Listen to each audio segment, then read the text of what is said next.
রাত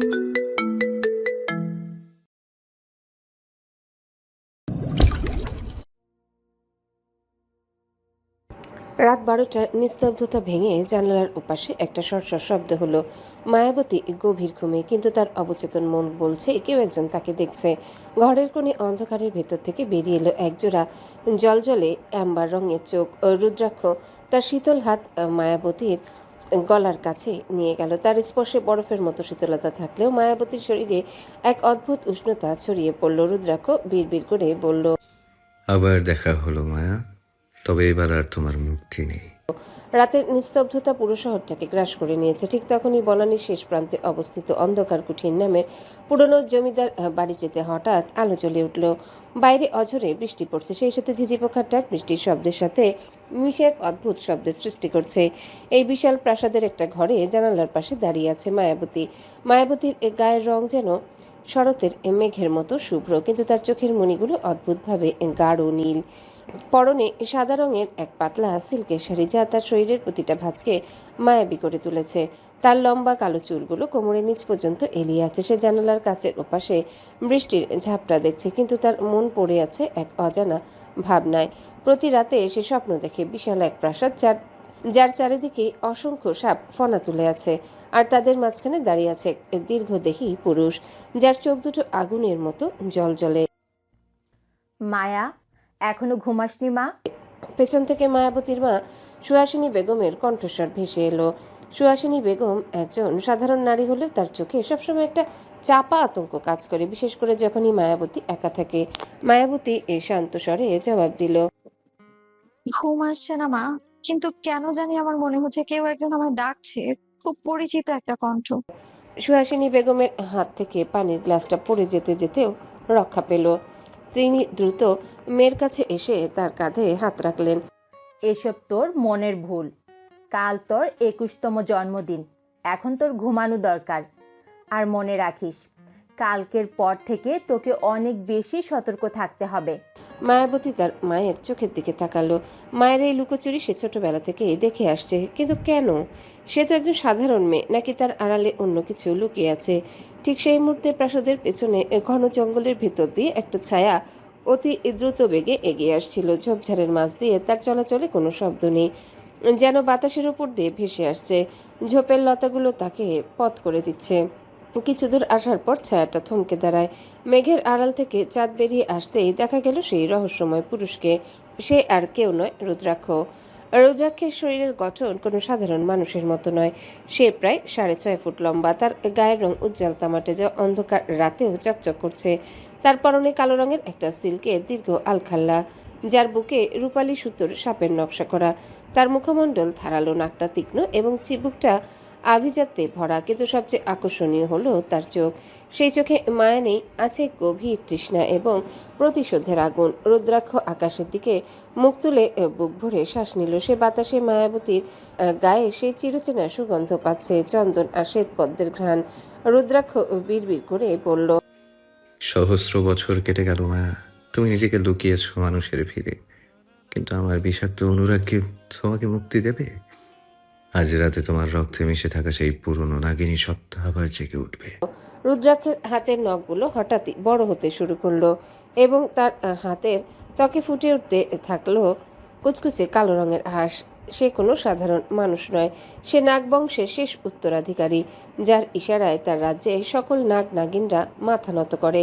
মায়াবতী জানালার পাশ থেকে সরে তার বিছানায় শুতে যাবে, এমন সময় হঠাৎ তার ঘাড়ের পেছনে সেই বিশেষ জন্মদাগটা জ্বলে উঠল। আগুনের মতো গরম হয়ে উঠেছে জায়গাটা। সে এই যন্ত্রণায় কুঁকড়ে গেল।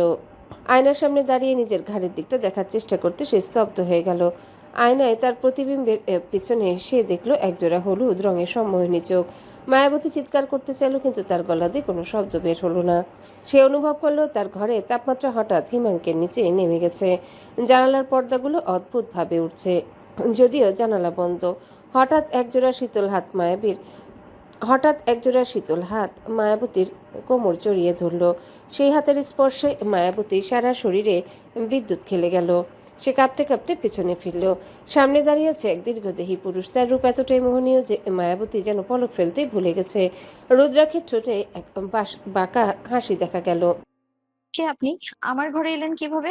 মায়াবতীর কণ্ঠে ভয়ের চেয়ে বেশি ছিল এক অদ্ভুত আকর্ষণ। রুদ্রাক্ষ মায়াবতীর মুখের খুব কাছে ঝুঁকে এলো। তার নিঃশ্বাস মায়াবতীর গালে আছড়ে পড়ছে। সেই নিঃশ্বাসে কোনো উষ্ণতা নেই, বরং আছে এক আদিম শীতলতা। রুদ্রাক্ষ নিচু স্বরে বলল, তুমি আমায় চিনতে পারছো না মায়া? অথচ এই ঠোঁট দুটো এক সময় আমার নাম জপ করতে করতে ক্লান্ত হতো না। তোমার এই মানব শরীরে আজও আমার দেয়া সেই নীল দংশনের চিহ্ন রয়ে গেছে। মায়াবতী অস্ফুট স্বরে বলল। আপনি কি বলছেন? আমি আপনাকে চিনি না। রুদ্রাক্ষ তার ডান হাতের আঙ্গুল দিয়ে মায়াবতীর ঠোঁট স্পর্শ করলো। তার আঙ্গুলের ছোঁয়ায় মায়াবতীর মনে হলো তার ভেতরে এক নাম না জানা অনুভূতিরা কিলবিল করে উঠছে। রুদ্রাক্ষ বলল, চিনবে? আজ রাত পোহারে তোমার প্রতিটি রক্তকণিকায় আমার অস্তিত্ব জানান দেবে। তুমি আমার সেই অর্ধাঙ্গিনী যাকে অভিশাপ দিয়ে এই পৃথিবীতে পাঠানো হয়েছিল। আমি তোমাকে নিতে এসেছি মায়া, এই নরকের মতো মানব সমাজ থেকে তোমাকে আবার আমার অন্ধকার সাম্রাজ্যে ফিরিয়ে নিয়ে যেতে। মায়াবতী নিজেকে ছাড়িয়ে নেওয়ার চেষ্টা করলো, কিন্তু রুদ্রাক্ষের শক্তি ছিল আসুরিক। সে মায়াবতীকে দেয়ালের সাথে চেপে ধরল। রুদ্রাক্ষের চোখ দুটো এখন পুরোপুরি চেরা সাপের মতো হয়ে গেছে। আজকের রাতটা তোমার এই নশ্বর মানবী দেহের শেষ রাত মায়া। কাল থেকে তুমি হবে আমার বিষাক্ত অনুরাগের একমাত্র সঙ্গিনী। হঠাৎ ঘর অন্ধকার হয়ে গেল। এক তীব্র দমকা হাওয়ায় জানালার কাচ চুরমার হয়ে ভেঙে পড়ে গেল। মায়াবতী সেন্সারি রুদ্রাক্ষের বাহু ডোরে ঢলে পড়ল। রুদ্রাক্ষ তাকে কোলে তুলে নিল। তার বাহুর স্পর্শে মায়াবতীর অচেতন মনেও এক অদ্ভুত প্রশান্তি মিলে গেল। নিচে বসার ঘরে সুহাসিনী বেগম বসে বসে প্রার্থনা করছিলেন। হঠাৎ তিনি দেয়ালের দিকে তাকিয়ে শিউরে উঠলেন। দেয়ালে টাঙানো মায়াবতীর ছোটবেলার ছবিটা কালো হয়ে যাচ্ছে। তিনি বুঝতে পারলেন যার ভয় তিনি গত 20 বছর ধরে পাচ্ছিলেন, সেই অভিশপ্ত অতীত আজ দরজায় করা নাড়ছে। তিনি বিড়বিড় করে বললেন, ওকে নিয়ে যেও না রুদ্রাক্ষ, ও তো এখন শুধুই এক মানবী।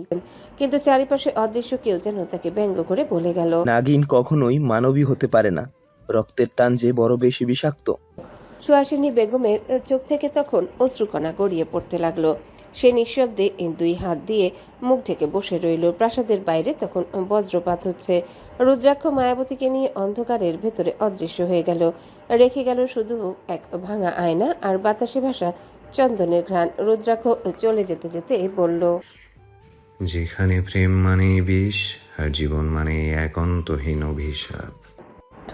জমাটবদ্ধ অন্ধকারের মাঝে মানুষের ইন্দ্রিয়গুলো ধীরে ধীরে তাদের তেজ হারিয়ে ফেলে। পৃথিবীটা তখন এতটাই শান্ত হয়ে আসে যে নিজের অস্তিত্বকেও খুব আলগা মনে হয়।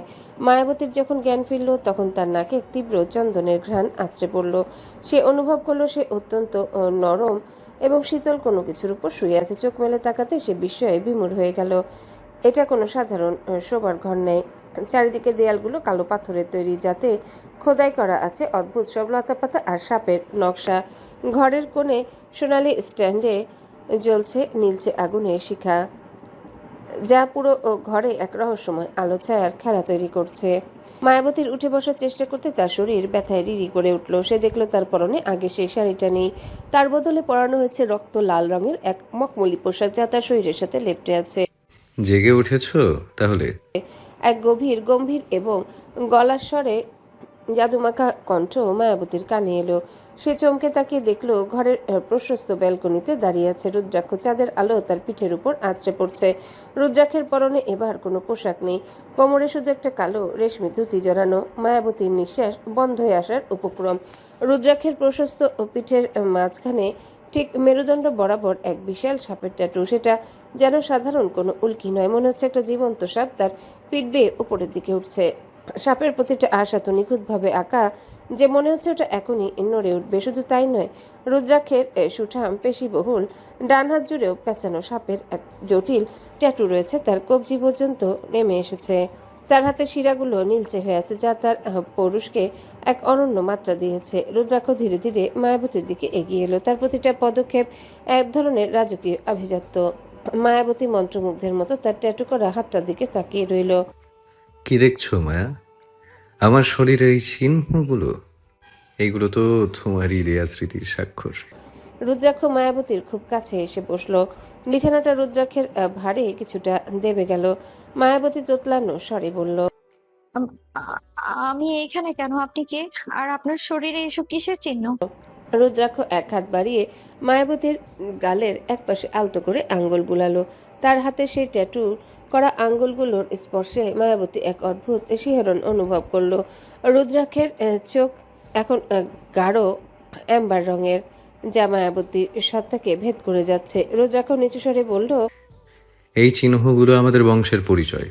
আর এই যে আমার পিঠের সাপটা দেখছো, এটা হলো নাগরাজ তক্ষকের চিহ্ন। তুমি যখন আমার পাশে ছিলে তখন এই সাপটাই তোমাকে রক্ষা করত। তুমি কি সত্যি সব ভুলে গেলে, নাকি ভুলে থাকার নাটক করছো? মায়াবতী মাথা নাড়ল। আমি সত্যিই কিছু জানি না। আমি শুধু জানি আমি একজন সাধারণ মানবী। আমার মা আমার জন্য চিন্তা করছেন। প্লিজ আমার বাড়ি যেতে দিন। রুদ্রাক্ষ হঠাৎ মায়াবতীর চিবুক শক্ত করে ধরল। তার চোখে এখন আগুনের আভা। সাধারণ? তুমি নিজেকে সাধারণ ভাবো মায়া? তোমার শরীরে যে রক্ত বইছে তা কোনো মানুষের নয়। তুমি কি জানো না কেন বৃষ্টির দিনে তোমার শরীর নীল হয়ে যায়? কেন সাপের অস্তিত্ব দেখলে বা তাদের কোনো শব্দ শুনলে তোমার মন অদ্ভুত একটা টান অনুভব করে? মায়াবতী চুপ করে রইল। তার ভেতরে এক অজানা আতঙ্ক আর আকর্ষণ লড়াই করছে। রুদ্রাক্ষ তার হাতের সেই ট্যাটু করা বাহু দিয়ে মায়াবতীকে নিজের বুকের কাছে টেনে নিল। মায়াবতী তার পেশিবহুল শরীরের শীতলতা অনুভব করলো। রুদ্রাক্ষের গায়ে সেই চন্দন আর বুনো ফুলের গন্ধ তাকে নেশার মতো আচ্ছন্ন করে ফেলল। রুদ্রাক্ষ তার ঠোঁট মায়াবতীর কানের কাছে নিয়ে ফিসফিস করে বলল, তোমাকে ছেড়ে দেওয়ার জন্য আমি এই 20 বছর অপেক্ষা করিনি। এই প্রাসাদে তোমার অভিষেক হবে, তক্ষিকা নাগিন হিসেবে তোমার পুনর্জন্ম হবে। ঠিক সেই সময় কক্ষের ভারী দরজাটা শব্দ করে খুলে গেল। ভেতরে প্রবেশ করলেন এক বৃদ্ধা, যার চোখের দৃষ্টি তীক্ষ্ণ এবং চুলগুলো ধবধবে সাদা। তিনি হলেন নাগমাতা কদম্বিনী, রুদ্রাক্ষের দাদিমা। তার পরনে ধূসর রঙের এক অদ্ভুত পোশাক। কদম্বিনীর দৃষ্টি মায়াবতীর উপর পড়তে তিনি ঘৃণা ভরে বলে উঠলেন, রুদ্রাক্ষ, এই তুচ্ছ মানবীর জন্য তুমি আমাদের বংশের নিয়ম ভাঙলে। ওকে এই পবিত্র কক্ষে কেন এনেছো? রুদ্রাক্ষ মায়াবতীকে আগলে ধরে শান্ত কিন্তু দৃঢ় স্বরে বলল, তুচ্ছ বলবেন না দাদিমা। উনি আপনার হবু পুত্র বধূ, আর উনি মানবী নন। ওনার শরীরে আমাদেরই রক্ত বইছে, শুধু সময়ের অপেক্ষা। কদম্বিনী অট্ট হাসি দিলেন। রক্ত? যে রক্ত একবার কলুষিত হয়েছে তা কি আর পবিত্র হয়? ও তো অভিশপ্ত। ওর জন্য আমাদের পুরো নাগ বংশ ধ্বংস হতে পারে। মায়াবতী কিছুই বুঝতে পারছে না। সে শুধু দেখছে দুই ভিন্ন জগতের শক্তি সংঘাত। তার ঘাড়ে সেই জন্মদাগটা আবারও জ্বলতে শুরু করেছে। সে যন্ত্রণায় রুদ্রাক্ষের হাত শক্ত করে চেপে ধরল। রুদ্রাক্ষ মায়াবতীর যন্ত্রণা অনুভব করতে পারল। সে তার হাতের তালুটা মায়াবতী সেই জন্মদাগের উপর রাখলো। অদ্ভুতভাবে রুদ্রাক্ষের স্পর্শ পাওয়ার সাথে সাথে যন্ত্রণাটা মিলিয়ে গিয়ে এক অদ্ভুত আরাম পেল। রুদ্রাক্ষ দাদিমার দিকে তাকিয়ে বলল, ওকে নিয়ে আমি আমার সিদ্ধান্তে অটল। কাল পূর্ণিমা, আর এই পূর্ণিমাতেই মায়ের ভেতরের ঘুমন্ত রূপ জেগে উঠবে। আপনারা সবাই তৈরি থাকুন। রাত আরও গভীর হলো। রুদ্রাক্ষ মায়াবতীকে সেই ঘরে একা রেখে বাইরে চলে গেল। যাওয়ার আগে সে শুধু বলে গেল, পালানোর চেষ্টা করো না মায়া। এই প্রাসাদের প্রতিটি দেয়াল আমার চোখ হয়ে তোমাকে পাহারা দেবে। মায়াবতী একা ঘরে বসে আছে। সে জানালার দিকে তাকাতেই দেখলো বাইরে শত শত ছোট ছোট সাপ প্রাসাদে দেয়াল বেয়ে উঠছে। তাদের চোখগুলো হীরের মতো জ্বলছে।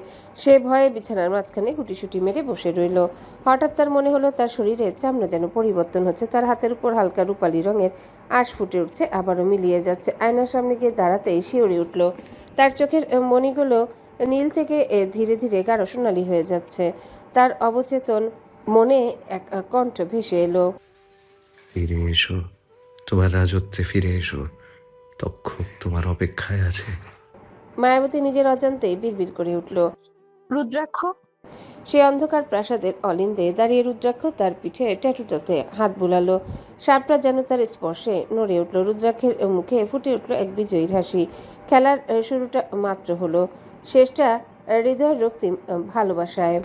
প্রাসাদের ভেতরটা আজ অস্বাভাবিক শান্ত, কিন্তু এই শান্ত ভাবের আড়ালে লুকিয়ে আছে এক প্রলয়। আজ পূর্ণিমা। আকাশের চাঁদটা আজ অন্যদিকে চেয়ে বড় এবং রক্তের মতো লালচে। নাগলোকে এই চাঁদকে বলা হয় রক্তিম চাঁদ, যা অভিশপ্ত শক্তির জাগরণী ঘটায়। মায়াবতী বিশাল পালঙ্কের উপর বসে কাঁপছে, তার সারা শরীরে এক অসহ্য যন্ত্রণা। মনে হচ্ছে কেউ যেন চামড়ার নিচ থেকে ধারালো ছুরি দিয়ে শরীরটা চিরে ফেলেছে। সে বুঝতে পারছে তার ভেতরে কিছু একটা বদলে যাচ্ছে। হঠাৎ ঘরের দরজাটা শব্দহীনভাবে খুলে গেল। ভেতরে প্রবেশ করলো রুদ্রাক্ষ। আজ তাকে আরো বেশি ভয়ঙ্কর আর মোহনীয় লাগছে। তার ঊর্ধ্বাঙ্গে কোনো পোশাক নেই, কেবল গলায় একটা হীরের লকেট ঝুলছে, যা সাপের ফনার মতো দেখতে। তার ডান হাতে সে এই ট্যাটু করা সাপটি যেন নীলচে আলোয় জ্বলছে। রুদ্রাক্ষ এগিয়ে মায়াবতীর সামনে হাঁটু গেড়ে বসলো। সে মায়াবতীর ঘরমাক্ত মুখটা দুই হাতের আজলায় তুলে নিল। সময় হয়ে এসেছে মায়া, দহন ছাড়া রূপান্তর সম্ভব নয়। রুদ্রাক্ষের কণ্ঠস্বর আজ অনেক বেশি গভীর।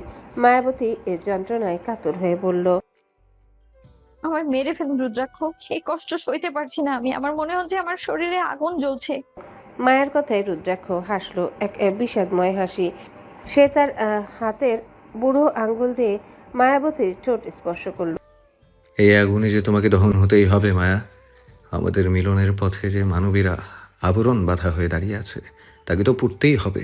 রুদ্রাক্ষ হঠাৎ মায়াবতীকে কোলে তুলে নিল। মায়াবতী তার শীতল শরীরে মাথা রাখতেই এক অদ্ভুত শান্তি অনুভব করলো, যদিও তার ভেতরের দহন থামেনি। রুদ্রাক্ষ তাকে নিয়ে প্রাসাদের ভূগর্ভস্থ এক গোপন জলাধারের দিকে রওনা হলো। সেই জলাধারটি স্বচ্ছ নীল পানিতে পূর্ণ, কিন্তু জলের নিচে কিলবিল করছে হাজারো হাজারো ছোট সাপ। জলাধারের চারিপাশ ঘিরে দাঁড়িয়ে আছে নাগবংশের বয়োজ্যেষ্ঠরা।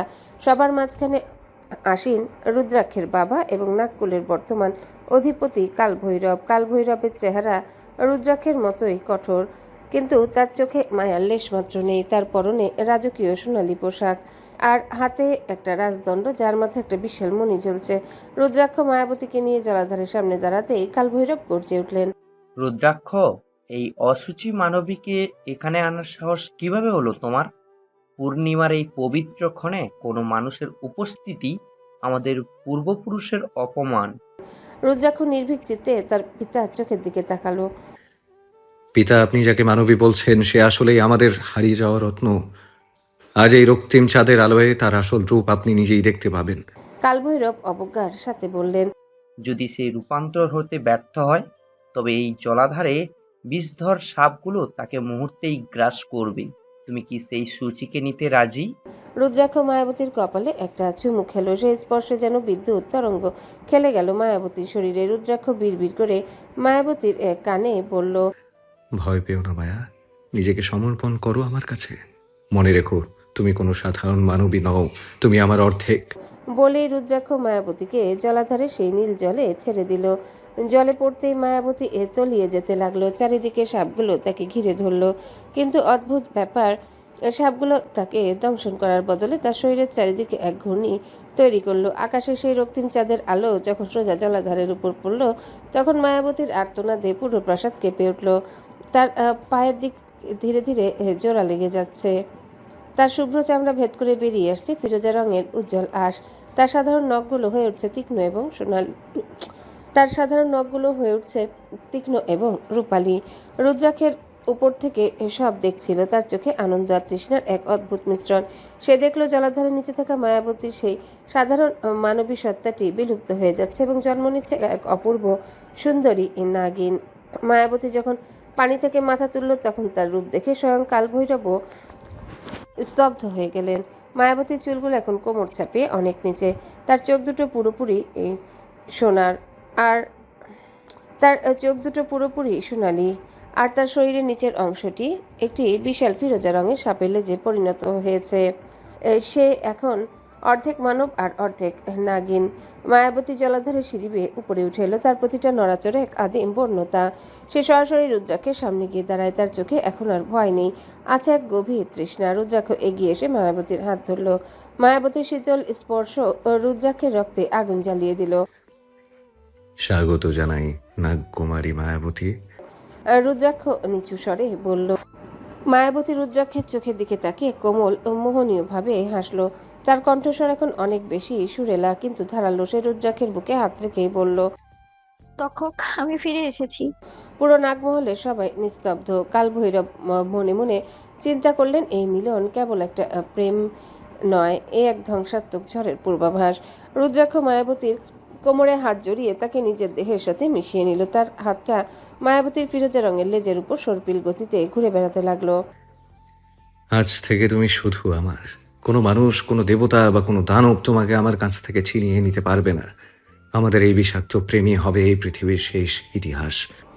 নাগলোকের আকাশ এখন এক অদ্ভুত মায়াবী আলোয় ঢাকা। পৃথিবীর সেই রক্তিম চাঁদ এখন ধীরে ধীরে রূপালী রং ধারণ করেছে। জলাশয় থেকে উঠে আসা মায়াবতীর নতুন রূপ দেখে পুরো প্রাসাদের সবাই অবাক হয়ে দেখছে। তার দেহের নিচের অংশটি ফিরোজা রঙের উজ্জ্বল আসে ঢাকা এক দীর্ঘ লেজ, যা মাটির উপর দিয়ে সর্পিল গতিতে চলাচল করছে।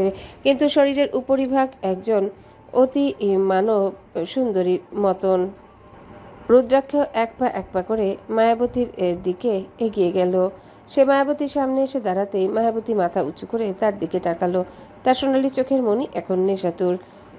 রুদ্রাক্ষ মায়াবতীর কোমরে তার বলিষ্ঠ হাত রাখল। রুদ্রাক্ষের তামাটে শরীরের উষ্ণতা আর মায়াবতীর ফিরোজা রঙের শীতল আশের স্পর্শ মিলে অভূতপূর্ব শিহরণ সৃষ্টি করলো। রুদ্রাক্ষ নিচু স্বরে মায়াবতীর কানের কাছে মুখ নিয়ে গিয়ে বলল, তৈরি হও মায়া, আজ এই দীর্ঘ বিচ্ছেদের অবসান হবে। আজ রাতে তুমি জানবে রুদ্রাক্ষের প্রেম কতটা বিষাক্ত আর কতটা মোহনীয় হয়। মায়াবতী তার দুই হাত রুদ্রাক্ষের ঘাড়ের পেছনে জড়িয়ে ধরল। তার কণ্ঠস্বর এখন এক অদ্ভুত মায়ায় ভরা। সে বলল, আমি তোমায় ভুলিনি রুদ্রাক্ষ। আমার মানবী শরীর হয়তো তোমাকে মনে রাখতে পারেনি, কিন্তু আমার প্রতিটা রক্তকণিকা তোমার সেই শীতল স্পর্শের জন্য হাহাকার করছিল। রুদ্রাক্ষ মায়াবতীকে কোলে তুলে নিয়ে তার নিজস্ব শয়নকক্ষের দিকে রওনা হলো। এই কক্ষটি প্রাসাদের সবচেয়ে উঁচু চূড়ায় অবস্থিত, যেখান থেকে পুরো নাগলোক দেখা যায়। কক্ষের চারিদিকের পর্দাগুলো কালো রেশমি কাপড়ের, আর মেঝেতে বিছানো আছে সাদা পশমের গালিচা। মাঝখানে বিশাল এক কারুকার্য মণ্ডিত পালঙ্ক। রুদ্রাক্ষ মায়াবতীকে সেই পালঙ্কে আলতো করে শুইয়ে দিল। মায়াবতীর দীর্ঘ লেজটি পালঙ্কের উপর ছড়িয়ে পড়ল। চাঁদের আলোয় তার আঁশগুলো হীরের মতো জ্বলছে। রুদ্রাক্ষ তার গায়ে সেই কালো রেশমি ধুতিটা সরিয়ে মায়াবতীর পাশে এসে বসলো। রুদ্রাক্ষের পিঠে সেই বিশাল নাগরাজের ট্যাটুটা মায়াবতীর চোখের সামনে আরো বেশি দৃশ্যমান। মায়াবতী তার কোমল আঙ্গুল দিয়ে রুদ্রাক্ষের পিঠে সেই ট্যাটুতে স্পর্শ করলো। হুম, তোমার এই স্পর্শে আমার রক্তে আগুন জ্বলে উঠেছে মায়া। জানো কি, কত হাজার বছর ধরে আমি এই স্পর্শের অপেক্ষায় ছিলাম। রাজপুত্র কি তবে দহন সহ্য করতে পারছেন না? আপনি তো বলেছিলেন আপনি মৃত্যু দেন, মায়া ভালোবাসা নয়। রুদ্রাক্ষ মায়াবতীর গালের উপর ঝুঁকে পড়ে। তুমি আমার সেই একমাত্র মৃত্যু, যাকে আলিঙ্গন করার জন্য আমি বারবার জন্ম নিতে পারি। তোমার এই ভয়ঙ্কর সৌন্দর্য আমাকে পাগল করে দিচ্ছে। রুদ্রাক্ষ মায়াবতীর ঘাড়ের জন্মদাগে এই গভীর এক দংশন চুমু খেলো, যা এখন নীলবর্ণ ধারণ করেছে। মায়াবতীর শরীর ধনুকের মতো বেঁকে গেল। তার মুখ দিয়ে এক অস্ফুট আর্তনাদ বেরিয়ে এলো, যা যন্ত্রণার চেয়েও বেশি ছিল। এক তীব্র সুখের অনুভূতি। মায়াবতী রুদ্রাক্ষের ঠোঁট ছুঁয়ে দিয়ে বলল, ভালোবাসা মানেই কি সর্বনাশ? আপনি কি আমায় ধ্বংস করার পরিকল্পনা করেছেন? রুদ্রাক্ষ মায়াবতীর চোখের দিকে স্থির দৃষ্টিতে তাকালো। তার চোখের সেই চাহনি মায়াবতীকে সম্মোহিত করে ফেলল। হুম, আমি তোমাকে ধ্বংস করব না মায়া।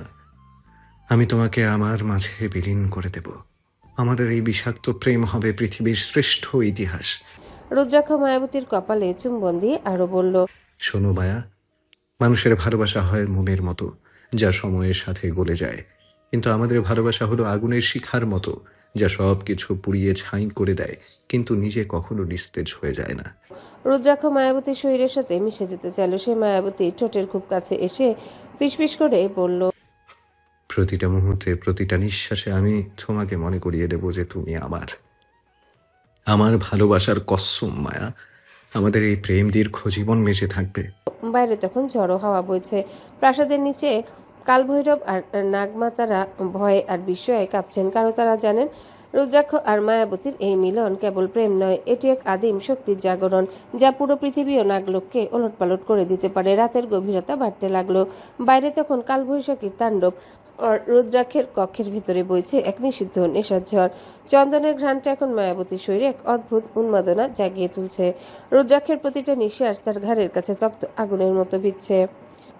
রুদ্রাক্ষের দুই হাত মায়াবতীকে আষ্টেপৃষ্টে জড়িয়ে ধরলো, ঠিক যেন একটা সাপ তার শিকারকে পেঁচিয়ে ধরেছে পরম মমতায়, অথচ মরণ কামড়ে। তার গলার স্বর আজ আরো গভীর, আরো অন্ধকার। সে মায়াবতীর কানের কাছে মুখ নিয়ে ফিসফিস করে বলল, আজ রাতটা আমাদের জন্য মায়াবতী। আজ রাতটা সেই আদিম ক্ষুধার, যা সহস্র বছর ধরে পাতালপুরীর অন্ধকারে বন্দী ছিল। মায়াবতীর পিঠের উপর রুদ্রাক্ষের আঙ্গুলের স্পর্শে এক আশ্চর্য শীতল শিহরণ বয়ে গেল। মায়াবতী অনুভব করলো তার ভিতরে থাকা নিষিদ্ধ সত্তাটি জেগে উঠেছে। রুদ্রাক্ষ আজ কোনো বাধা মানতে রাজি নয়। সে মায়াবতীর চিবুক উঁচিয়ে ধরল। তার চোখের মণি তখন আগুনের মতো জ্বলছে। দুই জোড়া চোখ যখন এক হলো, তখন মনে হলো দুটি প্রলয়ঙ্কারী বিদ্যুৎ পরস্পরকে আঘাত করলো। রুদ্রাক্ষের ঠোঁট যখন মায়াবতীর অধরে নেমে এলো, তখন তো কেবল চুম্বন রইল না, তা হয়ে উঠল এক অবিরাম দহন। মায়াবতীর শরীরের প্রতিটা ভাঁজে রুদ্রাক্ষ তার আধিপত্য বিস্তার করতে লাগলো। কক্ষের বাতাস ক্রমেই ভারী হয়ে এলো তাদের উত্তপ্ত নিঃশ্বাসে। বিছানার চাদর কুঁচকে যাচ্ছে তাদের শরীরের প্রবল চাপে। আর দুটি অতৃপ্ত আত্মা একে অপরের ভিতরে হারিয়ে যেতে চাইছে। মায়াবতীর কণ্ঠ চিরে এক অস্ফুট আর্তনাদ বেরিয়ে এলো, যা রুদ্রাক্ষের গভীর আলিঙ্গনে বিলীন হয়ে গেল। এটি কেবল দুটি শরীরের মিলন নয়, এটি ছিল বিষ আর অমৃতের এক প্রলয় নাচন। রুদ্রাক্ষের প্রতিটি ধোঁয়া যেন মায়াবতীর শিরায় শিরায় নতুন শক্তি সঞ্চার করছিল, যা নাগলোক আর পৃথিবীকে এক সুতোয় বেঁধে ফেলার ক্ষমতা রাখে। সেই গভীর রাতে অন্ধকারকে সাক্ষী রেখে দুই অতি প্রাকৃত সত্তার কামনার অনলে ছাই হয়ে গেল সব সামাজিক সংস্কার, আর জন্ম নিল এক ধ্বংসাত্মক ও সুন্দর নতুন মহাজাগরণ। ভোরের আলো তখনও নাগলোকের আকাশে ফুটেনি। এক মায়াবী ধূসর আভা চারিদিকে রাজত্ব করছে। রুদ্রাক্ষের বিশাল শয়নকক্ষে চন্দনের ঘ্রাণ এখন আরো বেশি গাঢ়। কক্ষের মাঝখানে বিশাল পালঙ্কে রুদ্রাক্ষ গভীর ঘুমে আচ্ছন্ন। তার পেশিবহুল শরীরের উপর ভোরের সেই ম্লান আলো পড়ে এক অপার্থিব সৌন্দর্য সৃষ্টি করেছে। তার পিঠের নাগরাজ ট্যাটুটি এক মৃদু নীল আলো ছড়াচ্ছে। মায়াবতীর যখন জ্ঞান ফিরল, সে অনুভব করলো তার শরীরটা অন্যদিনের চেয়ে অনেক বেশি হালকা। সে ধীরে ধীরে উঠে বসলো। নিজের দেহের দিকে তাকাতেই তার বিস্ময়ের সীমা রইল না। তার সেই দীর্ঘ ফিরোজা রঙের সাপের লেজটি আর নেই, তার বদলে ফিরে এসেছে তার সেই দুধে আলতা গায়ের রং, মানব পা দুটো। মায়াবতী বিড়বিড় করে বলল, আমি কি তবে আবার মানুষ হয়ে গেলাম? তবে কি কাল রাতের সেই সব ঘটনা স্বপ্ন ছিল? স্বপ্ন নয় মায়া, ওটা ছিল তোমার আসল সত্তার এক ঝলক মাত্র।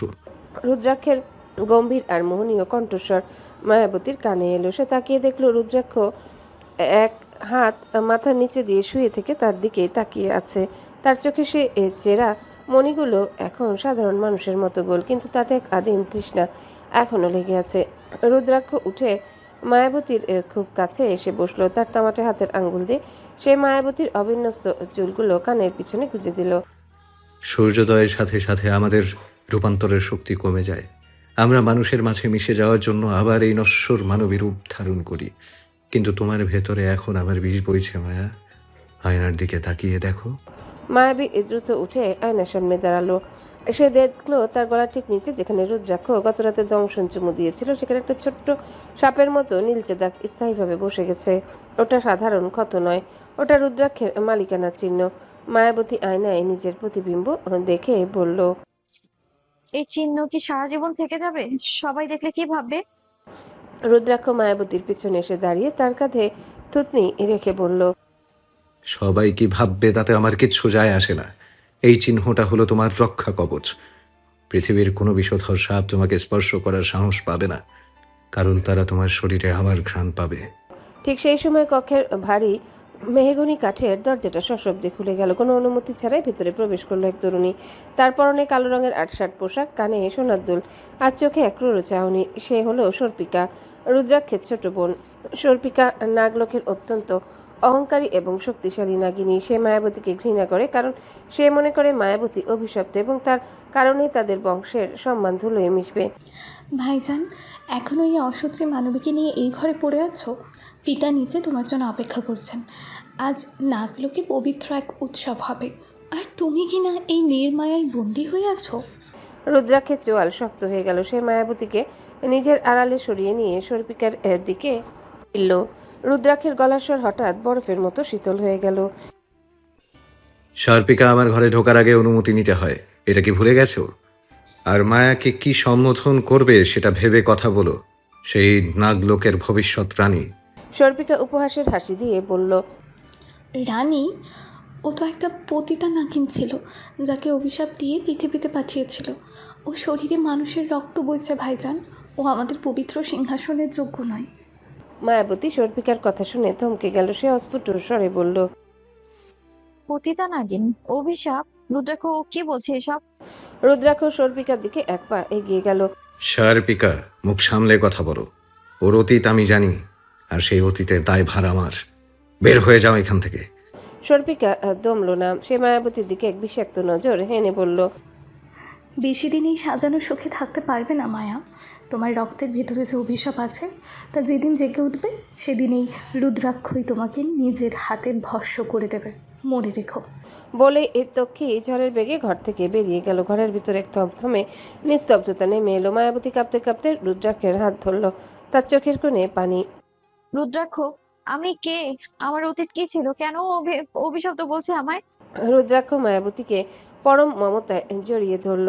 তার প্রশস্ত বুকে মায়াবতীর মুখটা লুকিয়ে রাখল সে। রুদ্রাক্ষের হার্টবিট মায়াবতী স্পষ্ট শুনতে পাচ্ছে। ধুকপুক নয়, যেন একটা সাপ হিসিস করছে। অতীত মৃত মায়া, ওটা নিয়ে ভেবে আজকের এই সুন্দর সকালটা নষ্ট করো না। শার্পিকা ঈশান্বিত, কারণ ও জানে আমি তোমাকে কতটা ভালোবাসি। এই পৃথিবীতে আর এই নাগলোকে আমি তোমার সব। তোমার এই চোখে অশ্রু ঝরবে শুধু রুদ্রাক্ষের জন্য। তোমার সব কিছুতেই শুধু আমার অধিকার। রুদ্রাক্ষ মায়াবতীর কপালে দীর্ঘ এক চুমু খেলো। তার ঠোঁটের স্পর্শে মায়াবতীর সব ভয় নিমিষেই মিলিয়ে গেল। কিন্তু তার অবচেতন মনে সর্পিকার কথাগুলো তীরের মতো বিঁধে রইল। সে কি সত্যিই অভিশপ্ত? আর রুদ্রাক্ষ কি সত্যি তাকে ভালোবাসে, নাকি কেবল তার ভেতরের কোনো সুপ্ত শক্তির জন্য তাকে বন্দি করে রেখেছে? নাগলোকের আকাশ আজ অদ্ভুত রক্তিম রঙে মেঘে ঢাকা। আজ সর্পকুলের সবচেয়ে পবিত্র এবং ভয়ঙ্কর দিন। নাগলোকের গভীরে এখন চলছে আদিম শক্তির আরাধনা। চারিদিকে দেয়ালে মশাল জ্বলছে, যার আগুনে শিখাগুলো সাপের জীবের মতো লকলক করছে। বাতাসে ভাসছে এক তীব্র গন্ধ, সাধারণ মানুষের মস্তিষ্ক অবশ করে দেওয়ার জন্য যথেষ্ট। মায়াবতী আজ এক অপূর্ব সাজে সজ্জিত। তার পরনে পাতলা ফিরোজা রঙের বেনারসি, যা রুদ্রাক্ষ নিজেই পছন্দ করে দিয়েছে। তার উন্মুক্ত পিঠের উপর দিয়ে এলিয়ে থাকা কালো চুলগুলো যেন এক একটি জীবন্ত সাপ। তার গলার সেই নীল দংশন চিহ্নটি আজ আরও উজ্জ্বল হয়ে উঠেছে, যেন সেটি কোনো মণি। রুদ্রাক্ষ তার নিজের হাতে মায়াবতীর চোখে কাজল পরিয়ে দিচ্ছে। তার হাত যখনই মায়াবতীর গাল স্পর্শ করছে, তখন মায়াবতী এক অদ্ভুত শিহরণে চোখ বুজে ফেলল। রুদ্রাক্ষ নিচু স্বরে বলল, চোখ খোলো মায়া, আজ পুরো নাগলোক দেখবে আমার রাজপ্রাসাদের হবু রানীকে।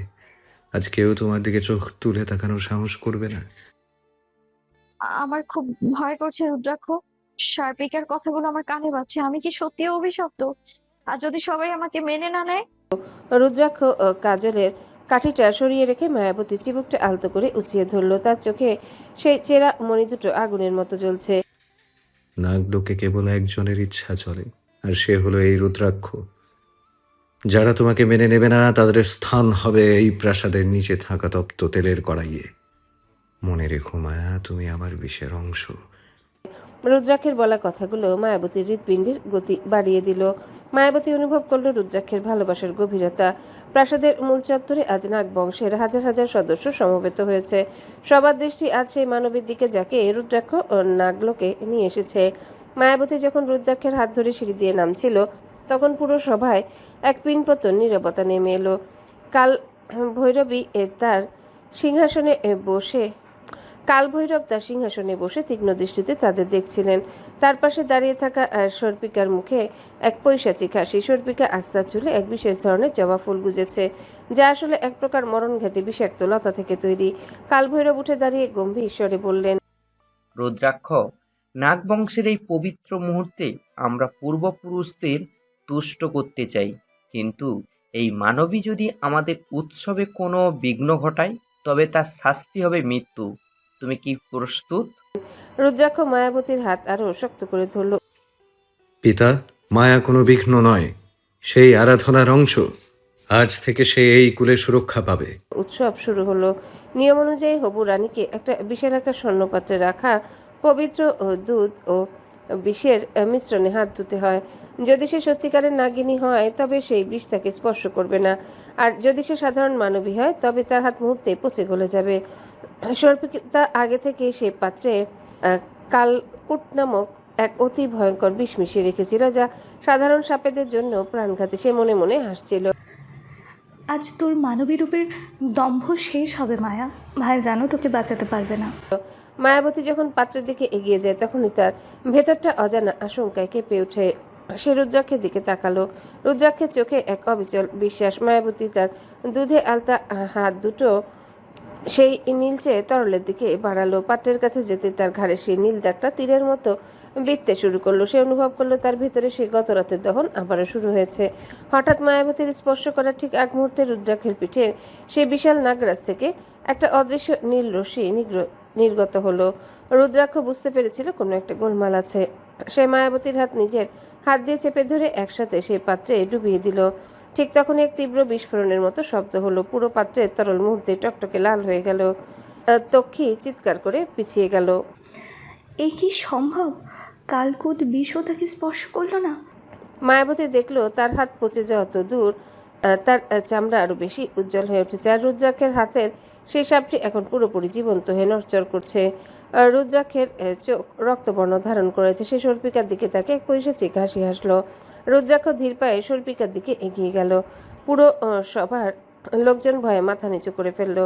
রুদ্রাক্ষ তক্ষীর চুলে সেই জবা ফুলটি ছিঁড়ে নিয়ে পিষে ফেললো। শার্পিকা, আমার ধৈর্যের পরীক্ষা নিও না। তুমি ভেবেছিলে তোমার এই তুচ্ছ পরিকল্পনা আমার মায়াকে আঘাত করবে। তুমি ভুলে গেছো মায়ার রক্তে এখন আমার বিষ বইছে, আর আমার বিষের ওপর জয়লাভ করার মতো শক্তি এই পৃথিবীতে কারো নেই। সর্পিকা কাঁপতে কাঁপতে বলল। ভাইজান, আমি তো শুধু আমাদের বংশের শুদ্ধতা পরীক্ষা করছিলাম। রুদ্রাক্ষ সর্পির গলার কাছে তার হাতটা রাখলো। তার নখগুলো থেকে বিষাক্ত নীল ধোঁয়া বের হচ্ছে। শুদ্ধতা? মায়া এই মুহূর্ত থেকে এই নাগলোকের অঘোষিত সম্রাজ্ঞী। এরপর যদি ওর দিকে বিষাক্ত নজরে তাকাও তবে তোমার ওই সুন্দর চোখ দুটো আমি নিজেই উপড়ে ফেলবো। মনে রেখো, আমি ভাই হিসেবে যতটা কোমল, শত্রু হিসেবে তার চেয়ে 1000 গুণ বেশি নিষ্ঠুর। রুদ্রাক্ষ মায়াবতীর কাছে ফিরে এলো। সে সবার সামনে মায়াবতীকে নিজের কাছে টেনে নিল। সবাই শুনে রাখো, মায়াবতী কোনো অভিশপ্ত মানবী নয়, সে আমার আত্মা। যারা ওকে ঘৃণা করবে তারা সশরীরে আমাকেই চ্যালেঞ্জ করবে। উৎসব শেষ করে রুদ্রাক্ষ মায়াবতীকে নিয়ে প্রাসাদের বারান্দায় এসে দাঁড়ায়। মায়াবতীর ভয়ে এখনো কাঁপছে। তুমি কেন নিজেকে বিপদে ফেলে রুদ্রাক্ষ? যদি তোমার কিছু হয়ে যেত? রুদ্রাক্ষ মায়াবতীর ঠোঁটে নিজের আঙ্গুল রাখলো। আমার কিছু হওয়া মানে তোমারও শেষ হয়ে যাওয়া মায়া। আমরা এখন আলাদা নই, কিন্তু একটা কথা মনে রেখো, সর্পিকা যা বলেছে তার সবটা মিথ্যা নয়। তোমার অতীতে এমন এক সত্য লুকিয়ে আছে যা তুমি জানলে হয়তো আমাকেই ঘৃণা করবে। মায়াবতী চমকে উঠল। কি সেই সত্য রুদ্রাক্ষ, বলো আমায়। রুদ্রাক্ষ আকাশে সেই রক্তিম চাঁদের দিকে তাকিয়ে দীর্ঘশ্বাস ফেলল। এখনো সময় হয়নি মায়া।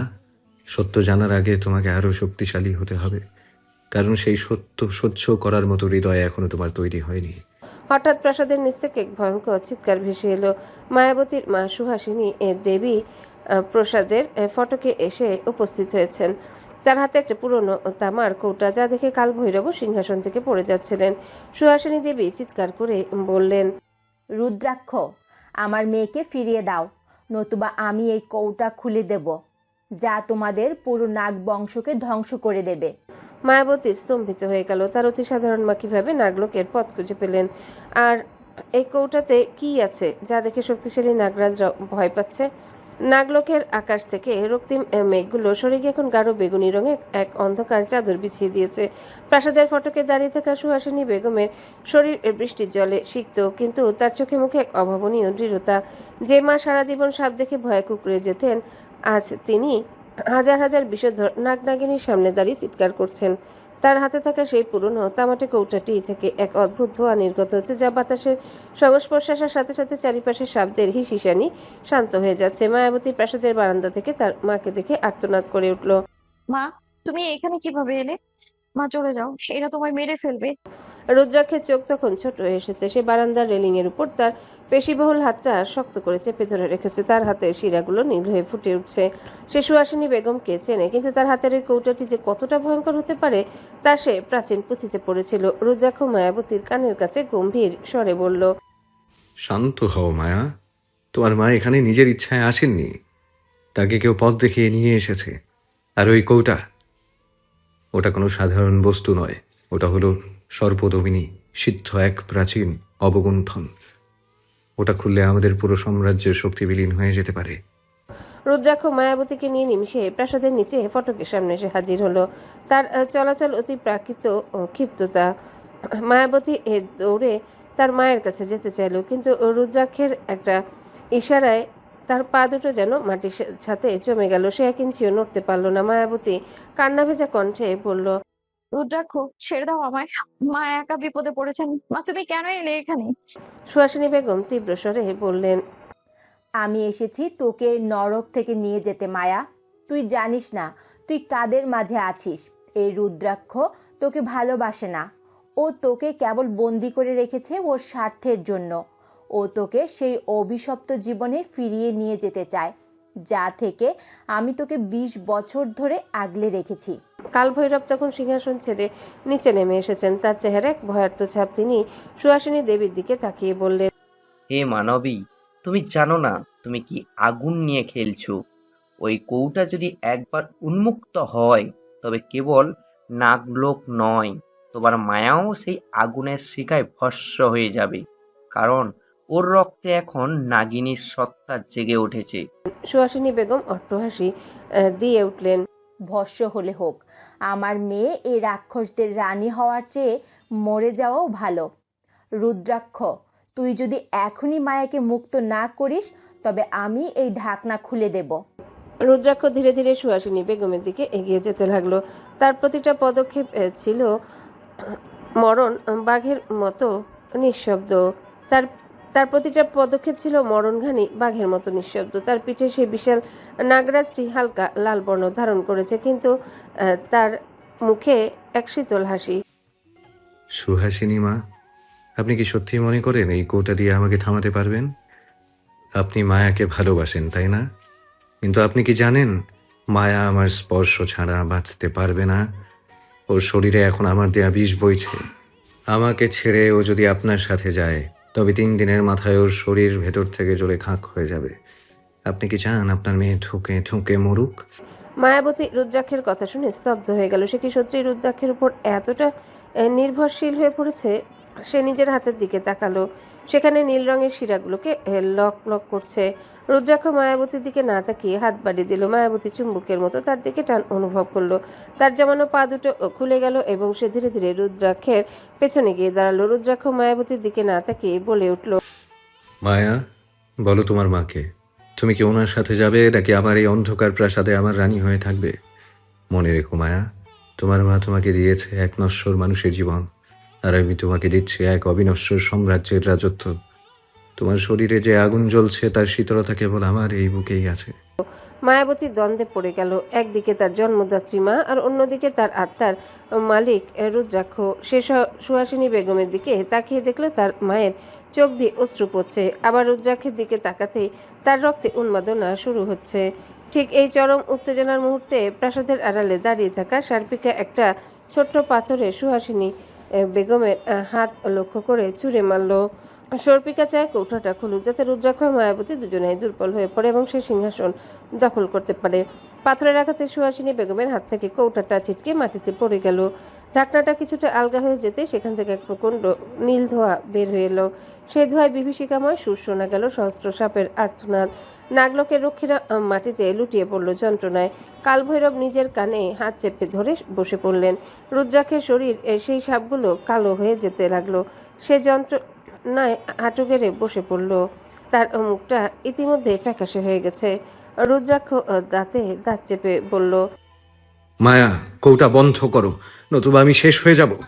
মায়াবতী দেখলো তার মা ধোঁয়ায় আচ্ছন্ন হয়ে জ্ঞান হারিয়েছেন, কিন্তু মায়াবতীর উপর এই ধোঁয়ার কোনো প্রভাব পড়ছে না। উল্টো সে অনুভব করলো তার ভেতরে শক্তি বাড়ছে। তার চোখ দুটো এখন আর সোনালি থেকে টকটকে লাল হয়ে গেছে। সে ধীর পায়ে সেই কৌটার দিকে এগিয়ে গেল, কিন্তু তার মনে এক অদ্ভুত চিন্তা এলো। সে যদি এখন কৌটাটা বন্ধ না করে তবে রুদ্রাক্ষ মারা যাবে এবং সে স্বাধীন হয়ে যাবে। সে কি মুক্তি চায়, নাকি তার এই বিষাক্ত প্রেমিককে বাঁচাতে চায়? মায়াবতী রুদ্রাক্ষের দিকে তাকালো। রুদ্রাক্ষ যন্ত্রণার মাঝেও মায়াবতীর দিকে এক করুণ কিন্তু প্রেমাতুর দৃষ্টিতে তাকিয়ে আছে।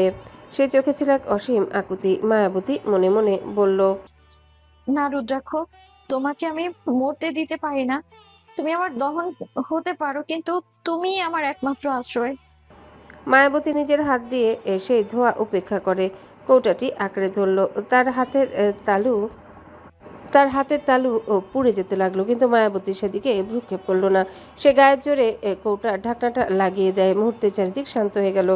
নীল ধোঁয়া অচিরে মিলিয়ে যায়। রুদ্রাক্ষ জোরে জোরে শ্বাস নিচ্ছে। তার পিঠে সেই সাপটি আবারও নীল আলোয় জ্বলে উঠল। সে টলতে টলতে উঠে মায়াবতীকে শক্ত করে জড়িয়ে ধরে। রুদ্রাক্ষ মায়াবতীর পোড়া হাতটা নিজের হাতের তালুতে নিল। সে তার জিভ দিয়ে মায়াবতীর পোড়া জায়গায় আলতো করে স্পর্শ করতে সাথে সাথে মায়াবতীর যন্ত্রণা উধাও হয়ে গেল এবং ক্ষতচিহ্ন মুছে গিয়ে সেখানে হীরের মতো উজ্জ্বল আশ ফুটে উঠল। আজ তুমি প্রমাণ করেছো মায়া, তুমি কেবল আমার নও, তুমি এই রাজ্যের উপযুক্ত রক্ষক। তোমার মা তোমাকে নিতে এসেছিলেন, কিন্তু তিনি তোমাকে আমাদের আরও কাছাকাছি করে দিলেন। এখন থেকে এই কৌটা আমার কাছে থাকবে, আর তুমি থাকবে আমার হৃদস্পন্দনে। রুদ্রাক্ষ মায়াবতীর মাকে কারাবন্দী করার আদেশ দিতে চাইল, কিন্তু মায়াবতী তাকে বাধা দিয়ে বলল, ওনায় ছেড়ে দাও রুদ্রাক্ষ, উনি আমার মা। ছেড়ে দেব মায়া, কিন্তু নাগলোক থেকে নয়। উনি এই প্রাসাদের উত্তর দিকের ঘরে বন্দিনী হয়ে থাকবেন। যতক্ষণ উনি জীবিত থাকবেন ততক্ষণ তুমি আমার অবাধ্য হওয়ার সাহস পাবে না।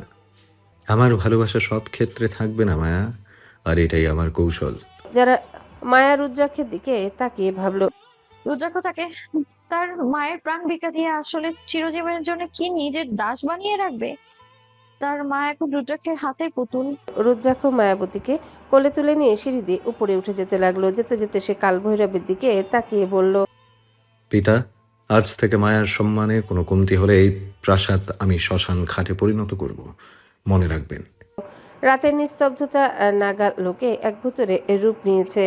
প্রাসাদের উত্তর দিকের কক্ষটি, যেখানে সুহাসিনী বেগমকে বন্দী করে রাখা হয়েছে, সেখান থেকে এক করুণ হাহাকার ভেসে আসছে। কিন্তু সেই হাহাকার রুদ্রাক্ষের কান পৌঁছালেও তার পাথরের মতো কঠিন হৃদয়ের কোনো কম্পন সৃষ্টি করতে পারে না। সে তখন তার বিশাল প্রাসাদের বারান্দায় দাঁড়িয়ে আকাশের কালো মেঘগুলোর দিকে তাকিয়েছিল। আর প্রশস্ত পিঠের সেই পাপটি আজও যেন বেশি গাঢ় হয়ে উঠেছে। মনে হচ্ছে সেটা চামড়া ফুঁড়ে বেরিয়ে আসতে চায়। মায়াবতী কক্ষের এক কোণে বসেছিল। তার পরনে নীল রেশমি শাড়িটা মেঝেতে লুটিয়েছে। তার চোখের জল গালবে সেই নীল দংশন চিহ্নটির উপরে পড়ছে, যেটা ছিল রুদ্রাক্ষের দেওয়া ভালোবাসার চিহ্ন। সে বুঝতে পারছে না সে কি তার মায়ের জন্য কাঁদবে, নাকি রুদ্রাক্ষের এই নিষ্ঠুর ভালোবাসায় নিজেকে সঁপে দিবে। হঠাৎ কক্ষে তাপমাত্রা কমে গেল। মায়াবতী অনুভব করলো রুদ্রাক্ষ তার পেছনে এসে দাঁড়িয়েছে। সে কোনো শব্দ করেনি, কিন্তু তার শরীরে সেই তীব্র চন্দন আর বুনো ঘ্রাণ মায়াবতীর ইন্দ্রিয়গুলোকে ঠিকই জানান দিয়েছে। রুদ্রাক্ষ মায়াবতীর চুলের ঘ্রাণ নিয়ে অত্যন্ত নিচু স্বরে বলল, কাঁদছো কেন মায়া? তোমার চোখের অশ্রু আমার রক্তের তৃষ্ণা বাড়িয়ে দিচ্ছে। আমি কি তোমাকে বলিনি এই সাম্রাজ্যে তোমার অশ্রুর কোনো স্থান নেই? মায়াবতী ঝট করে ঘুরে দাঁড়ালো। তার চোখ একাধারে রাগ আর প্রেম সংমিশ্রণ। সে রুদ্রাক্ষের শক্ত পেশিবহুল বুকে ধাক্কা দিল। তুমি একটা রাক্ষস রুদ্রাক্ষ, তুমি আমার মাকে বন্দি করেছো। তুমি কি মনে করো এভাবে আমাকে সারা জীবন নিজের কাছে আটকে রাখতে পারবে তুমি? রুদ্রাক্ষ এক চুলও নড়ল না। মায়াবতীর ধাক্কা তার কাছে বসন্তের বাতাসের মতো মনে হলো। সে মায়াবতীর দুই হাত ঝটকা দিয়ে ধরে তাকে দেয়ালের সাথে চেপে ধরল। তার চোখে সেই চেরা মণিগুলো মায়াবতীর চোখের খুব কাছে। রুদ্রাক্ষ মুখে এক পৈশাচিক হাসি দিয়ে বলল, আটকে রাখতে পারবো না মানে? তুমি ভুলে গেছো মায়া, তোমার সকল অস্তিত্ব আমাকে ঘিরে। তুমি আমার থেকে যত দূরে যাওয়ার চেষ্টা করবে, তোমার শরীর তত বেশি যন্ত্রণায় নীল হয়ে যাবে। তোমার মা আমার কাছে সুরক্ষিত আছে। তাকে মুক্তি দেয়া মানে তোমাকে হারানো। আর এই রুদ্রাক্ষ কখনো হারতে শেখেনি। রুদ্রাক্ষ তার হাত মায়াবতীর গলার কাছে সর্পিল গতিতে উঠে এলো। তার আঙ্গুলের অগ্রভাগ দিয়ে সে মায়াবতীর ঠোঁট স্পর্শ করলো। এখন বলো, তুমি কি তোমার মায়ের মুক্তি চাও, নাকি আমার এই বিষাক্ত আলিঙ্গনের স্বাদ নিতে চাও? তোমার প্রতিটি নিঃশ্বাস আমাকে বলেছে তুমি আমাকে ঘৃণা করো, কিন্তু তোমার হৃদস্পন্দন বলছে তুমি আমার স্পর্শ পাওয়ার জন্য পাগল। মায়াবতী উত্তর দিতে পারল না। রুদ্রাক্ষের সম্মোহিনী শক্তি তাকে ধীরে ধীরে গ্রাস করে ফেলেছে। মায়াবতী তার চোখ বন্ধ করে ফেলল আর রুদ্রাক্ষ তার ঘাড়ে সেই জন্মদাগে আরও একবার নিজের আধিপত্যের স্বাক্ষর রাখলো। এদিকে প্রাসাদের অন্য প্রান্তে সার্পিকা এক অন্ধ কুঠুরিতে বসে আছে। তার সামনে জ্বলছে একটা বেগুনি রঙের মশাল। সে সেই রহস্যময় কৌটার কথা ভুলতে পারছে না। ওই কৌটার ঢাকনা যখন কিছুটা খুলেছিল তখন সে এক অদ্ভুত কণ্ঠস্বর শুনতে পেয়েছিল, যা কেবল সে একাই শুনেছে। সার্পিকা বিড়বিড় করে বলল, ভাইজান ভাবছে সে মায়াকে কবজা করেছে। আচ্ছা রিপিট। ভাইজান ভাবছে সে মায়াকে কবজা করেছে, কিন্তু সে জানে না মায়ার ভেতরে থাকা সে প্রাচীন নাগিনী সত্তাটি এখন জেগে উঠেছে। ওই কৌটা কোনো সর্প দমিনী যন্ত্রণা, ওটা হলো কাল নাগিনীর আসল আত্মা। মায়া যেদিন নিজের সত্য জানবে সেদিনই রুদ্রাক্ষকে ধ্বংস করে দিবে। সার্পিকা তার হাতে নখ দিয়ে মাটিতে এক অদ্ভুত নকশা তৈরি করলো। সে পরিকল্পনা করছে কিভাবে সুহাসিনী বেগমকে দিয়ে মায়াবতীর স্মৃতি ফিরিয়ে আনবে, কারণ মায়াবতীর যদি সবকিছু মনে পড়ে যায় তবে সে আর রুদ্রাক্ষের পাশে থাকবে না।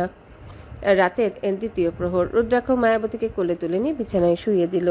কক্ষের চারিদিকে মশালগুলো ধীরে ধীরে নিভে গেল। কেবল চাঁদের আলো জানালার পর্দার আড়াল দিয়ে এসে তাদের উপরে পড়ছে। রুদ্রাক্ষের পিঠের সাপটি এখন অদ্ভুতভাবে নড়ছে। মায়াবতী ভয়ার্ত চোখে দেখল রুদ্রাক্ষের হাতের নখগুলো ধীরে ধীরে দীর্ঘ হচ্ছে। তার রূপ এখন অতি মানবিক। রুদ্রাক্ষ, তোমার শরীর এত শীতল কেন? আমার ভয় করছে। রুদ্রাক্ষ মায়াবতীর শরীরের উপর ঝুঁকে পড়ে। ভয়ই তো প্রেমের আসল রূপ মায়া। যে প্রেমে ভয় নেই সে প্রেমে মাদকতা নেই। তুমি আমার সেই শিকার যাকে আমি প্রতিদিন তিল তিল করে ভোগ করব। আজ রাতে আমি তোমাকে দেখাবো আমাদের মিলনের সেই রূপ, যা কোনো সাধারণ মানুষ কল্পনাও করতে পারে না। রুদ্রাক্ষ মায়াবতীর কপালে নিজের কপাল ঠেকালো। মায়াবতীর বুক অতিমাত্রায় ধুকপুক করছে। সে তার হাত দিয়ে রুদ্রাক্ষের পিঠ আঁকড়ে ধরলো। তার মনে হলো সে রুদ্রাক্ষের সাথে মিশে যাচ্ছে। আমি তোমার দহন হব, আমি হব তোমার শান্তি। আমাদের প্রেম কাহিনীর প্রতিটি পাতায় আমি তোমার সত্তাকে নতুন করে লিখব। মায়া, তুমি আমার এমন এক বিষাক্ত অনুরাগ যার কোনো প্রতিকার নেই। ভোরের একটু আগে যখন রুদ্রাক্ষ কক্ষ থেকে বেরিয়ে যায়, মায়াবতী তখন উঠে আয়নায় নিজের প্রতিবিম্ব দেখে আটকে উঠে। তার গায়ের রং এখন আর শুভ্র নেই, তাতে হালকা ফিরোজা রঙের আভা ফুটে উঠেছে। আর সবচেয়ে অদ্ভুত ব্যাপার হলো তার চোখের মণি এখন আর স্থির নেই। সেগুলো সাপের মতো ধীরে ধীরে সংকুচিত আর প্রসারিত হচ্ছে। তার মানে আমি কেবল মানবী রূপ হারাচ্ছি না, আমার মধ্যে কিছু একটা সৃষ্টি হচ্ছে, এমন কিছু যা স্বাভাবিক নয়। হঠাৎ প্রাসাদের নিচ থেকে কালভৈরবের গম্ভীর কণ্ঠস্বর ভেসে এলো। শুরু হয়ে গেছে, সেই অভিশাপ মায়ার গর্ভে সঞ্চারিত হয়েছে। রুদ্রাক্ষ, তুমি কি করলে? মায়াবতী নিজের পেটে হাত রাখলো। সে অনুভব করলো সেখানে এক হিমশীতল স্পন্দন। সে কি তবে রুদ্রাক্ষের সন্তানের মা হতে চলেছে? মায়াবতী আয়নার সামনে সকল জিনিস এক ঝটকায় ফেলে দিয়ে আর্তনাদ করে বলল, না, এটা হতে পারে না। রুদ্রাক্ষ, তুমি কি করলে? রুদ্রাক্ষের প্রাসাদে এখন এক পৈশাচিক নিস্তব্ধতা বিরাজ করছে। মায়াবতী তার বিছানায় বসে নিজের দু হাতের তালুর দিকে তাকিয়ে আছে, আর হাতে সেই স্বচ্ছ চামড়ার নিচে দিয়ে নীল রঙের রক্তশিরাগুলি এখন জালের মতো ছড়িয়ে পড়ছে। প্রতিবার যখন সে নিঃশ্বাস নিচ্ছে তার বুক একটু বেশি প্রশস্ত হয়ে যাচ্ছে। সে অনুভব করতে পারছে তার শরীরের ভেতর অন্য কেউ নিঃশ্বাস নিচ্ছে। এক হিমশীতল আদিম অস্তিত্ব তার জরায়ুর গভীরে শেকত ছড়াচ্ছে। মায়াবতী আবারও টলতে টলতে আয়নার সামনে গিয়ে দাঁড়ালো। তার ঠোঁটের রং এখন রক্তের মতো লাল থেকে কালচে বেগুনি হয়ে গেছে, ঠিক যেমনটা রুদ্রাক্ষের বিষের রং। সে নিজের পেটের উপর হাত রাখলো। সেখানে এক অদ্ভুত কম্পন, মনে হচ্ছে হাজার হাজার ছোট সাপ যেন তার ভেতর কিলবিল করছে। এত তাড়াতাড়ি ভয় পেয়ে গেলে চলবে না মায়া। আমাদের মিলনের ফল তো সাধারণ হতে পারে না। রুদ্রাক্ষের কণ্ঠস্বরটা আজ অনেক বেশি ভারী এবং তাতে এক ধরনের বিজয়োল্লাস মিশে আছে। সে কক্ষের অন্ধকার কোণ থেকে ধীর পায়ে বেরিয়ে এলো। আজ রুদ্রাক্ষের পরনে কোনো বস্ত্র নেই, কেবল কোমরে একটা সাপের আঁশ দিয়ে তৈরি কালো কটিবন্ধ। তার সুঠাম পেশিবহুল শরীরের প্রতিটা ভাঁজে যেন বিদ্যুৎ খেলছে। তার পিঠের সেই বিশাল নাগরাজ আজ রক্তিম বর্ণ ধারণ করেছে, যা ভোরের ম্লান আলোতে উজ্জ্বল দেখাচ্ছে। মায়াবতী আতঙ্কিত কণ্ঠে বলল, রুদ্রাক্ষ, আমার ভেতর কি হচ্ছে? আমার মনে হচ্ছে আমি আর নিজেকে নিয়ন্ত্রণ করতে পারছি না। এই স্পন্দন, এটা কোনো মানুষের স্পন্দন নয়। তুমি কি আমার সাথে ছলনা করেছো? রুদ্রাক্ষ এগিয়ে এসে মায়াবতীকে পেছন থেকে জড়িয়ে ধরল। তার শীতল বুক যখন মায়াবতীর পিঠে ঠেকলো, মায়াবতী শিওরে উঠল। রুদ্রাক্ষের হাত ধীরে ধীরে মায়াবতীর পেটের উপর নেমে এলো। রুদ্রাক্ষ মায়াবতীর ঘাড়ে নিজের তপ্ত নিঃশ্বাস ফেলছে। ছলনা নয় মায়া, এটা হলো পূর্ণতা। তুমি কি ভেবেছিলে নাগরাজ রুদ্রাক্ষের ঔরসে এক সাধারণ মানবী জন্ম দেবে? তোমার গর্ভে বেড়ে উঠছে এখন কালসর্প, যে হবে এই 7 নাগলোকের এবং পৃথিবীর একমাত্র অধিপতি। ও তোমার রক্ত শুষে নিচ্ছে কারণ ও তোমার মানবী সত্তাকে ধ্বংস করে দিয়ে তোমাকে পুরোপুরি নাগিনী বানাতে চায়। মায়াবতী শিওরে উঠে রুদ্রাক্ষের বাহু পাশ থেকে নিজেকে মুক্ত করার চেষ্টা করলো, কিন্তু রুদ্রাক্ষের শক্তি ছিল আসুরিক। সে মায়াবতীকে নিজের দিকে ঘুরিয়ে নিয়ে তার 2 কাঁধ শক্ত করে চেপে ধরলো। মায়াবতী কাঁদতে কাঁদতে বলল, একটা মেয়ে হিসেবে আমার স্বপ্ন ছিল বিবাহ করে আমি সন্তানের মা হব। রুদ্রাক্ষ, আমি মা হতে চেয়েছিলাম ঠিক, কিন্তু কোনো দানবের মা হতে চাইনি আমি। আমার মা ঠিকই বলেছিলেন, তুমি আমায় ধ্বংস করে দিচ্ছ। এই ভ্রূণ যদি আমার মানবী সত্তাকে শেষ করে দেয় তবে আমি মরে যাব তো। মৃত্যু নয় মায়া, একে বলে রূপান্তর। তুমি মরবে না, তুমি অমর হবে। আমাদের এই সন্তান যেদিন ভূমিষ্ঠ হবে সেদিন তোমার শরীর থেকে শেষ 1 ফোঁটা মানুষের রক্ত মুছে যাবে। তুমি কি চাও না চিরকাল আমার পাশে এই প্রাসাদের রানী হয়ে থাকতে, নাকি ওই নশ্বর পৃথিবীতে গিয়ে বার্ধক্যের কাছে হার মানতে চাও? রুদ্রাক্ষের কথাগুলো মায়াবতীর মাথায় হাতুড়ির মতো বিচ্ছে। সে বুঝতে পারছে সে এক চোরাবালিতে আটকে গেছে। যে প্রেমকে সে মুক্তি ভেবেছিল তা আসলে এক সোনালী খাঁচা। প্রাসাদের নিচে দরবার কক্ষে কালভৈরব পায়চারি করছেন। তার হাতে থাকা রাজদণ্ডটি থরথর করে কাঁপছে। নাগমাতা কদম্বিনী তার পাশে বসে একমনে কিছু একটা জপ করছেন। মা, রুদ্রাক্ষ যা করেছে তা কি ক্ষমার যোগ্য? সে এক মানবী গর্ভে কাল সর্পকে আহ্বান করেছে। যদি সেই সত্তা জেগে ওঠে তবে আমাদের এই সিংহাসনও কি সুরক্ষিত থাকবে? সে তো আমাদেরও গ্রাস করতে পারে। কাদম্বিনী চোখ বন্ধ রেখে বলল, রুদ্রাক্ষ প্রেমের নেশায় অন্ধ হয়ে গেছে। রুদ্রাক্ষ ভাবছে সে মায়াকে ধরে রাখবে, কিন্তু রুদ্রাক্ষ জানে না এই ভ্রূণটি হলো সহস্র বৎসরের পুরনো এক অভিশাপ। মায়া যদি মানবী রূপে মারা যায় তবে ওই সন্তান ভূমিষ্ঠ হওয়ার সাথে সাথে নাগলোক ভস্ম হয়ে যাবে। এদিকে সার্পিকা সুযোগ বুঝে প্রাসাদের উত্তর দিকে সেই নিষিদ্ধ কক্ষে প্রবেশ করেছে, যেখানে মায়াবতীর মা সুহাসিনী বেগম বন্দী। সুহাসিনী বেগম এক কোণে পড়েছিলেন। তার হাতে থাকা সেই তামাটে কৌটাটি এখন সার্পিকার দখলে। সার্পিকা সুহাসিনী বেগমের সামনে বসে কিছু সময় তাকে পরখ করলো। ওঠো মানবী, তোমার মেয়ে এখন এক ভয়ঙ্কর দানবের জন্ম দিতে যাচ্ছে। তুমি যদি চাও তোমার মেয়েকে বাঁচাতে তবে আমাকে বলো ওই কৌটার ভিতরে আসলে কি আছে, ওটা বন্ধ করার মন্ত্র কি? সুহাসিনী বেগম অস্ফুট স্বরে বললেন, ওটা বন্ধ করার কোনো মন্ত্র নেই। ওটা কেবল মায়ার রক্ত দিয়েই খোলা যায়, আর মায়ার রক্ত দিয়েই নেভানো যায়। কিন্তু মায়া তো এখন আর মানুষ নেই, ওকে তোরা শেষ করে দিলি। সার্পিকার ঠোঁটে এক কুটিল হাসি ফুটে উঠল। সে বুঝতে পেরেছে এবার মায়াবতীর রক্তই এখন তার তুরুপের রাস। সে যদি মায়াবতীর শরীর থেকে কিছুটা রক্ত নিতে পারে তবে সে ওইটা ব্যবহার করে রুদ্রাক্ষকে চিরতরে শক্তিহীন করে দিতে পারবে। বৃষ্টি নামলো নাগলোকে, তবে এ কোনো সাধারণ বৃষ্টি না, এ হলো বিষ বৃষ্টি। আকাশের জল মাটিতে পড়ার সাথে সাথে ধোয়া উঠছে। রুদ্রাক্ষ মায়াবতীকে নিয়ে প্রাসাদের ছাদের উপর বিশাল এক পাথরের বেদিতে গিয়ে বসলো। চারিদিকে সাপেদের গর্জন। রুদ্রাক্ষ মায়াবতীকে তার কোলের উপর বসিয়ে নিল। মায়াবতীর নীলচে হয়ে যাওয়া হাতগুলো সে নিজের হাতে তালুতে নিয়ে ঘষতে লাগলো উষ্ণতা দেওয়ার জন্যে। ভয় পাচ্ছ মায়া? দেখো, পুরো নাগলোক আজ তোমার জয়গান গাইছে। ওই মেঘের শব্দ শোনো, ওগুলো আমাদের সন্তানের আগমনের বার্তা। মায়াবতী রুদ্রাক্ষের বুকে নিজের মুখ লুকালো। তখনই রুদ্রাক্ষের পিঠের সাপটি বিছানা ছেড়ে বাইরে বেরিয়ে এসে মায়াবতীকে চারিপাশ থেকে জড়িয়ে ধরে। এটা কোনো ভয়ের দৃশ্য ছিল না, এটা ছিল এক অদ্ভুত সুরক্ষা। রুদ্রাক্ষ, আমি যদি কখনো হারিয়ে যাই তুমি কি আমায় খুঁজবে? রুদ্রাক্ষ মায়াবতীর ঠোঁটে এক নিবিড় দংশন দিয়ে বলল, তুমি হারাবে কোথায়? তোমার আত্মার প্রতিটি স্তরে আমার নাম খোদাই করা। তুমি পাতালে যাও কিংবা স্বর্গে, আমার বিষ তোমাকে আমার কাছে টেনে আনবে। আমাদের এই প্রেম অমর হয়ে থাকবে। মায়া, তুমি আমার এমন এক নেশা যা আমি কখনো ছাড়তে চাই না। রুদ্রাক্ষ হঠাৎই তার হাত দিয়ে মায়াবতীর পেটের উপর এক বিশেষ চিহ্ন আঁকলো। সাথে সাথে সাথে সাথে মায়াবতীর পেটের ভেতরে সে যন্ত্রণা উধাও হয়ে এক অদ্ভুত আনন্দ আর মাদকতা ছড়িয়ে পড়ল তার পুরো শরীরে। সে রুদ্রাক্ষের গলার কাছে মুখ নিয়ে বিড়বিড় করে বলল, আমি তোমার হতে চাই রুদ্রাক্ষ, পুরোপুরি তোমার। রুদ্রাক্ষের মুখে এক বিজয়ীর হাসি। মায়াবতী এখন পুরোপুরি তার মায়াজালে বন্দী। নাগলোকের আকাশ আজ কালচে বেগুনি রং ধারণ করেছে। বৃষ্টির পর চারিপাশের পাথরগুলো থেকে এক ধরনের নীলচে বাষ্প বের হচ্ছে। রুদ্রাক্ষের বিশাল প্রাসাদের অলিন্দে আজ প্রদীপের আলো অত্যন্ত ক্ষীণ। মায়াবতী তার কক্ষের পালঙ্কে আধা শোয়া হয়ে আছে। তার পরনে পাতলা কালো রঙের একটি বসন, যা তার শরীরের প্রতিটা রেখাকে মায়াবতী করে তুলেছে। কিন্তু তার শরীরে সে পরিবর্তন এখন আর লুকানো যাচ্ছে না। তার গায়ের রঙের শুভ্রতা কাটে সেখানে এক ধরনের ধাতব উজ্জ্বলতা ফুটে উঠেছে, যা কেবল প্রাচীন নাগিনদের দেহেই দেখা যায়। মায়াবতী অনুভব করতে পারছে তার শ্রবণ শক্তি এবং ঘ্রাণ শক্তি কয়েক গুণ বেড়ে গেছে।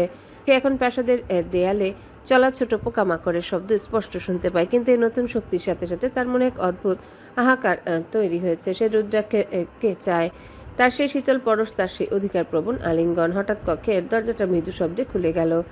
ঘরে প্রবেশ করলো সার্পিকা। সার্পিকার হাতে একটা সোনার পাত্রে রাখা এক গ্লাস রক্তবর্ণের পানীয়, তার মুখে এক কৃত্রিম মমতা। কি হলো মায়া, এমনভাবে তাকিয়ে আছো কেন?